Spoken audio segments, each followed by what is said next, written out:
Welcome to Meenestham. Upcoming రివ్యూలోకి వెళ్ళిపోదాం. హర్షవర్ధన్ ఇంటికి తను సహాయం చేసిన ఫ్యామిలీ వస్తారు కదా. ఇక ఫ్యామిలీనంతా పరిచయం చేపిస్తూ ఉంటారు హర్షవర్ధన్. రమాదేవి, చంద్రిక, రోజా, అరుణ్, అలాగే చామంతి, ప్రేమ్ని కూడా పరిచయం చేస్తారు హర్షవర్ధన్. ఇంతలో ఇక నిషా కనిపిస్తుంది. ఆ అమ్మాయి ఎవరు అని అడగడంతో తను మినిస్టర్ ప్రతాప్ వాళ్ళ అమ్మాయి, తను నేను ఫ్రెండ్స్ అవడంతో మా ఇంట్లో ఉంటుంది అని చెప్పడంతో నిషాకి కోపం వస్తుంది. చూడండి అంకుల్, మీరు నన్ను ఇంతగా అవమానిస్తున్నారు. ప్రేమే నా ప్రెగ్నెంట్కి కారణమని మీ అందరికీ తెలియాలనుకున్నా ఇప్పుడు నన్ను వేరు చేస్తారా? చెప్తాను. ఈ నిషా అంటే ఏంటి అన్నది రేపు చెప్తాను అంకుల్ అని చెప్పి అక్కడి నుండి వెళ్ళిపోతుంది నిషా. ఇక చామంతి, ప్రేమ్ చాలా సంతోషపడుతూ ఉంటారు. బాబు, అయ్యగారు మీ మంచి కోసమే ఇలాంటి నిర్ణయం తీసుకున్నారు. నిషామ్మ కడుపులో పెరుగుతున్న బిడ్డకి మీరు తండ్రి ఎప్పటికీ కాదు. అందుకే బాబుగారు తనని ఫ్రెండ్ కూతురని పరిచయం చేశారు అని చెప్పి మనసులో అనుకుంటుంది చామంతి. అమ్మ చామంతి, నువ్వు మంచిగా పులిహార చేశావు కదా, అది స్నాక్స్గా పెట్టు అని అంటారు. అయ్యగారు అంటే అనగానే చామంతి, అయ్యగారు నాకు చెప్పారులే, నేను చేశాను అని అంటుంది చంద్రిక. అబ్బో, వీళ్ళిద్దరి ఓవర్ యాక్షన్ చూడలేకపోతున్నాము అని చెప్పి ఇక రామాదేవి అనుకుంటుంది. Thank you so much Harsha, ఎందుకంటే మాకిష్టమైంది పులిహార, చక్కెర పొంగలి ఇలాంటివే. ఎప్పుడు మనం ఫాస్ట్ ఫుడ్ తింటాము, అలాగే ఇలాంటి దేవుడి ప్రసాదాలు తినాలంటే మాకు చాలా హ్యాపీ అని చెప్పి అంటూ ఉంటారు. కానీ అక్కడున్న హర్ష సహాయం చేసిన ఆ అబ్బాయి మాత్రం చామంతినే తదేకంగా చూస్తూ ఉంటారు. నిజంగా ఈ ఇంట్లో పని మనిషి అయినా లాయర్గా తను మొదటిగా పాస్ అవుతానని కాన్ఫిడెన్స్గా ఉంది. తను చాలా అందంగా ఉంది. ఆ అమ్మాయిని నేను పెళ్లి చేసుకోవాలని హర్షవర్ధన్ సార్ని అడగాలి. ఖచ్చితంగా తనని నాకిచ్చి పెళ్లి చేస్తారేమో. ఇంటి పని మనిషి అయినా మంచి మనిషిలా ఉంది. మొదటి చూపులోనే పడిపోయాను అని అనుకుంటారు. ఇక వాళ్ళు హర్షవర్ధన్తో బాయ్ చెప్పి ఇక అక్కడి నుండి వెళ్తూ, హర్షవర్ధన్ ఒకసారి రండి అనగానే చెప్పండి ఏంటి అని అంటారు. ఇక చామంతిని తన కొడుకు ఇష్టపడుతున్నాడని, అలాగే ఆ అమ్మాయి కూడా లాయర్ అయ్యాక మేము ఒకేసారి పిల్లల్ని అడగడానికి వస్తామని హర్షవర్ధన్తో చెప్తారు. హర్షవర్ధన్ చాలా హ్యాపీగా ఫీల్ అవుతారు. నిజమే, మీరన్నట్టు చామంతి చాలా మంచిది, అలాగే ఆత్మాభిమానం గల అమ్మాయి. తను ఏ ఇంటికి కోడలైతే ఆ ఇల్లు సిరి సంపదలతో వెలుగొందుతుంది అని అంటారు. అందుకే మీ ఇంట్లో ఉన్న పని మనిషి అయినా మేం మాత్రం ఇంటి కోడలుగా చేసుకోవాలనుకుంటున్నాం. మా అబ్బాయి ఇంతవరకు ఎవరిని ఇష్టపడలేదు. ఆ అమ్మాయి అనుకువ అవన్నీ చూసి ఇష్టపడుతున్నారు అని చెప్పి ఇక హర్షవర్ధన్ చెవిలో ఒక మాట వేసి వెళ్ళిపోతారు ఇక ఆ ఫ్యామిలీ. ఇది ఇలా ఉండగా నిషా వాళ్ళ డాడీకి ఫోన్ చేస్తుంది. అంటే వచ్చిన బంధువులకి, గెస్టులకి కూడా నువ్వు ఆ ఇంటి కోడలవని చెప్పటం లేదా? అంటే బావగారు ఏమనుకుంటున్నారు అనగానే, డాడీ మీరు వరుసలు కలుపుతున్నారు, తను మాత్రం నన్ను ఫ్రెండ్ కూతురే అని పరిచయం చేస్తున్నారు అనగానే, అమ్మా ఇప్పుడు నేను చేయాలి అని అంటారు. నాన్న, నాకు 5వ నెల పూర్తయింది, 6వ నెల వచ్చింది. కడుపుతో ఉన్న వాళ్ళకి శ్రీమంత వేడుకలు చేస్తారు కదా, అప్పుడు అటువైపు తన ఇంట్లో శ్రీమంత వేడుకలు జరిగితే చుట్టాలు, బంధువులు, చుట్టుపక్కల వారికి, మీడియా వారికి తెలుస్తుంది. అప్పుడు అంకుల్ ఖచ్చితంగా ఆ ఇంటి చిన్న కోడల్ని నేనే అని చెప్పక తప్పదు. ఇక తన ఇంట్లోనే శ్రీమంతం అవుతుంది అంటే ప్రేమ్ తొందరపడ్డాడు కాబట్టి శ్రీమంతం కూడా జరిపిస్తున్నారని చెప్పి అందరికీ తెలుస్తుంది. అందుకే శ్రీమంతపు ఏర్పాట్లు మీరు చూసుకోండి, రేపు ఇంటికి రండి అని అంటుంది. అమ్మా నిషా, ఖచ్చితంగా, ఎందుకంటే నాకు నువ్వు కూతురివి, అన్నీ కళ్ళ ముందు జరగాలనుకుంటాను కదా. సరే, రేపే అన్ని ఏర్పాట్లు చేసి మీ అమ్మ, కొంతమంది ముత్తైదులు సహా ఇంటికి వస్తాము అని అంటారు నిషా వాళ్ళ నాన్నగారు. ఇక నిషా అనుకుంటుంది, రేపు మా డాడీ, మా మమ్మీ వస్తారు, అప్పుడు ఇంట్లో ఎలా ఉండాలో అలా ఉంటారు అని అనుకుంటుంది. తెల్లగా తెల్లవారుతుంది. ఏయ్ చంద్రిక, చామంతి, మీకేం పనులు లేవా? ఎప్పుడు అక్కడ ముచ్చట పెడతారేంటి అని అంటుంది రమాదేవి. అత్తయ్య, ఇద్దరికీ మావయ్య గారు ఫుల్ సపోర్ట్, వాళ్ళిద్దరినీ మీరు అంటే నిన్ను నన్ను బయటికి గెంటేస్తారేమో అనగానే, రోజా, పని వాళ్ళని పని వాళ్ళలాగే చూడాలి. వాళ్ళ విషయంలో ఎక్కువగా ఆలోచిస్తే వాళ్ళు ఏదో ఒకటి అంటారు. అప్పుడు మనం పడలేక, మింగలేక, దగ్గలేక సైలెంట్ ఉండాలి. అందుకే కొన్ని విషయాలు చూసి చూడనట్టు వదిలేస్తుంటాను. నువ్వు అలాగే వదిలేయాలి అనగానే, అత్తయ్య, చంద్రిక విషయంలో కూడా అలాగే అనుకుంటున్నారా? చంద్రిక విషయంలో మీరు ఏదో అనగానే, రోజా, పనివాళ్ల గురించి నేను చెప్పాను. నిజం చెప్పాలంటే నిన్న హర్ష కూడా వచ్చిన బంధువులతో తను కావలసిన మనిషి అంటున్నారు. అంటే ఈ ఇంటితో తన బంధం చాలా గొప్పది. ఆ బంధం నువ్వనుకునే బంధం కాదు అని చెప్పి వెళ్ళిపోతుంది. అబ్బా, చాలా అంటే చాలా బాగా నేను నమ్మేటట్టు మాట్లాడవురామా. కానీ నేను అసలు గుట్టుని తేల్చుకుంటా కదా. అసలు చంద్రిక ఇంట్లో ఎందుకుంది? తన భర్త ఎవరు? ఈ ఇంట్లో జీతం లేని పని మనిషిగా ఎందుకుంది అన్నది కనుక్కున్నాక అప్పుడు ఈ ఆటని మార్చేస్తాను అని అనుకుంటుంది రోజా. ఇక నిషా చెప్పినట్టే వాళ్ళ నాన్న ముత్తైదులు సారే చీరతో ఇక రమాదేవి ఇంటికి వస్తారు. ఇక ఇటువైపు హర్షవర్ధన్, రమాదేవి, చంద్రిక, చామంతి అలాగే రోజా షాక్ అవుతారు. ఏమైంది నిషా, మీ అమ్మ వాళ్ళేంటి అనగానే, ఆంటీ, మీకు తెలియంది కాదు, ఇప్పుడు నాకు 5 నెలలు దాటి 6వ నెల వచ్చింది. శ్రీమంతం జరిపించుకోవాలని నాకు ఉంటుంది కదా అనగానే, ఏంటన్నయ్య గారు, శ్రీమంతం కోసం ఒక్క మాట చెప్పలేదు అనగానే, ఏముంది చెల్లమ్మ, మీ ఇంటి కోడలు కాబోయే కోడలు అలాగే మీ ఇంట్లోనే ఉంటుంది. మరంటప్పుడు శ్రీమంతం ఇక్కడికే చేస్తే బాగుంటుందని సర్ప్రైజ్ ఇచ్చాను అనగానే, ఇంతలో హర్ష వచ్చి, సర్ప్రైజ్ మీ ముఖంలో ఉంది బావగారు. ఇప్పుడు తనకి శ్రీమంతం ఏంటి? పెళ్ళి కాకుండా శ్రీమంతం ఎవరు చేస్తారు అనగానే, అయ్యో బావగారు, పిల్లల విషయంలో అన్నీ తెలిసి కూడా మీరిలా మాట్లాడతారని అస్సలు అనుకోలేదు. అవునంకుల్, ఇప్పుడు శ్రీమంతం జరిపితే వచ్చే ఇబ్బంది ఏముంది? అందరూ ఆశీర్వాదం ఇస్తారు.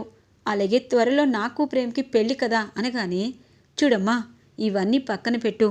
పెళ్ళి కాకుండా ఇలా శ్రీమంతాలు ఇవి చేస్తే నలుగురు చాలా చులకనగా మాట్లాడుకుంటారు అని అంటారు. ఇంతలో పాపం చామంతి, దీనికి తెలివి బాగా ఎక్కువైంది. నేను నాయగారు సొంత ఫ్రెండ్స్నే పరిచయం చేయలేకుండా మాట్లాడాలని ఇప్పుడు ఇలా శ్రీమంత వేడుకలు జరిపించుకొని ఊరంతా తెలియాలనుకుంది. చి అని చెప్పి అనుకుంటుంది చామంతి.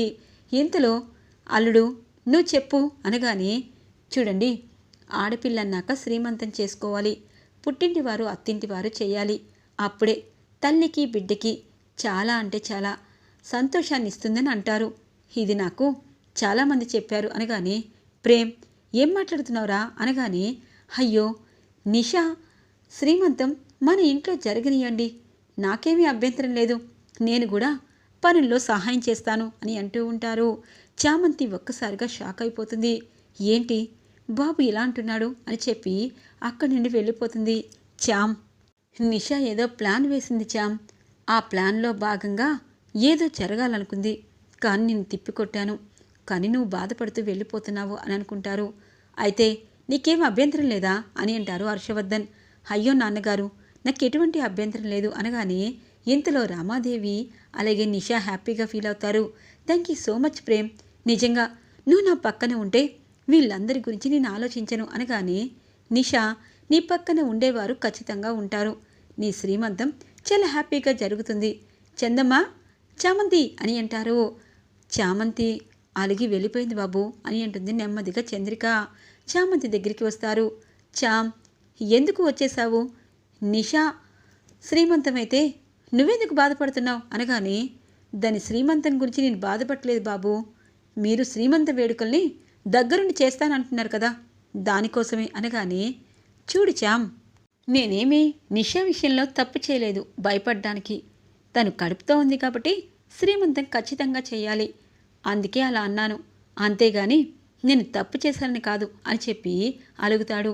బాబు, మీరు తప్పు చేశారు నేను అన్నానా అనగానే, మరి అలిగి ఎందుకు వచ్చాం?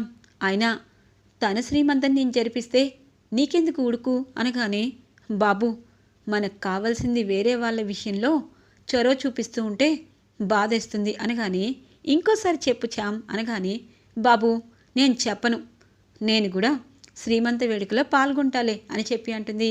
అది నా చామంటే. అక్కడ నిషా కడుపుతో ఉంది. తను ఒక ఆడపిల్ల.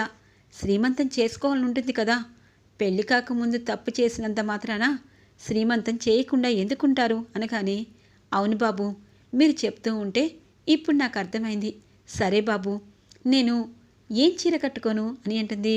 చామ్, నువ్వు చీర కట్టుకుంటున్నావా? అలా అయితే ఒక్క నిమిషం అని చెప్పి లోపలికి వెళ్ళి గ్రీన్ శారీ తీసుకొస్తారు. బాబు, ఈ చీర అనగానే, చామ్, నీకు గుర్తుందా, నీకోసం నేను నువ్వు కట్టుకున్న చీర, నీకు నచ్చిన చీరని కొని అలాగే దాచాను. ఈ చీర కట్టుకో అనగానే, బాబు, చీర చాలా బాగుంది అని అంటుంది. చామ్, త్వరగా రెడీ అవ్వు, అక్కడ శ్రీమంత వేడుకలు మొదలైపోతున్నాయి అనగానే, సరే బాబు అని చెప్పి చామంతి లోపలికి వెళ్ళి అందంగా చీర కట్టుకుంటుంది. ఇటువైపు నిషా, ఏంటి నిషా, ఒక్క మాట కూడా చెప్పలేదు, ఇప్పుడు శ్రీమంతం ఏంటి?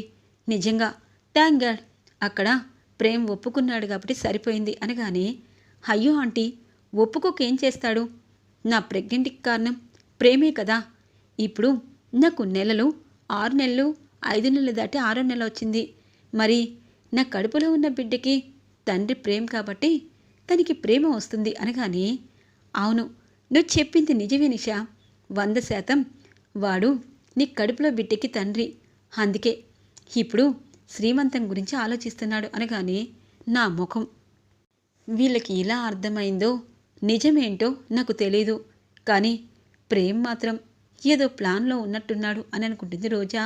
ఇంతకీ ప్రేమ్ని చాలా రోజుల నుండి, పెళ్ళైనప్పటి నుండి గమనిస్తున్నాను. చాలా మంచివాడు. అలాంటి వాడు నిషా విషయంలో తప్పు చేశాడు అంటేనే డౌట్గా ఉంది అని అనుకుంటుంది రోజా. ఇక శ్రీమంత వేడుకలు మొదలవుతాయి. ఇటువైపు నిషాని చక్కగా రెడీ చేసి కుర్చీలో కూర్చోబెడతారు. ఇటువైపు అందరూ ముత్తైదువులందరూ ఇక పసుపు బొట్టు అలాగే గంధం పూసి తనకి గాజులు వేస్తూ ఉంటారు. బాబు, అల్లుడు ప్రేమ్, నువ్వు అమ్మాయి చేతికి గాజులేసి అలాగే బొట్టు పెట్టి ఆశీర్వదించు అనగానే, హలో అంకుల్, దానికి ఇంకొకరున్నారు అని అంటారు.